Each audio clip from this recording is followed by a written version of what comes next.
Hi எல்லாருக்கும். நாங்க வந்து குலதெய்வம் கோயிலுக்கு தான் கிளம்பிட்டுருக்கோம். கார் எடுத்த அப்புறமா குலதெய்வம் கோயிலுக்கு போனோம்னு அடுத்த நாளே போனோம். ஆனா, அந்த வீடியோ வந்து நான் இன்னைக்கு தான் பார்த்தனே. அது இருக்கிறதே மறந்துட்டேன். அதான் இப்போ போடுறேன்.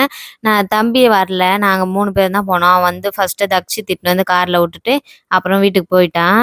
நாங்க 3 பேர் வரைக்கும் போயிட்டு சாமிலாம் கும்பிட்டு வந்தோம். போறதுக்கு முன்னாடி வந்து சுத்தி போறதுக்கு வந்து பூசணி, அப்புறமா தேங்காய், எலுமிச்சம்பழம் இது எல்லாமே வாங்கிட்டு எது நல்லாருக்கும்னு பார்த்து விஷ்ணு தான் தந்தாங்க. அதெல்லாம் வாங்கினேன். அதுக்கப்புறம் போற வழியிலேயே வந்து சாமிக்கு போடுறதுக்கு மாலைலாம் வாங்கிட்டோம்.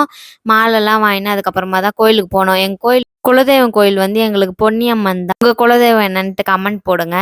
அதுக்கப்புறமா தக்ஷ கார்லயே நல்லா ஜாலியா விளையாண்டுருந்தது. இதுதான் எங்க குலதெய்வம் கோயில். இது வந்து ஊர் உள்ள இருக்கு. இங்க திருநின்றவூர்ல தான் இருக்கு. அங்க நெறைய பேர் வந்திருந்தாங்க. ஒரு சிலர் வந்து பொங்கல்லாம் வச்சிருந்தாங்க.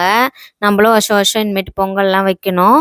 அதுக்கப்புறமா சாமிலாம் கும்பிட்டு இவங்க தான் பொன்னியம்மன் சாமி. சூப்பரா அலங்காரம்லாம் பண்ணி அழகா வச்சிருந்தாங்க.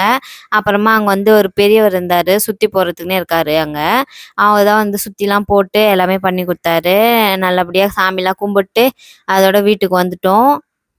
கார் எடுத்த உடனே எத்தனை வாட்டி தொடச்சாலுமே சும்மா வெளில இட்டுன்னு போயிட்டு வந்தாலே வந்து நெறைய அழுக்காயிடுது.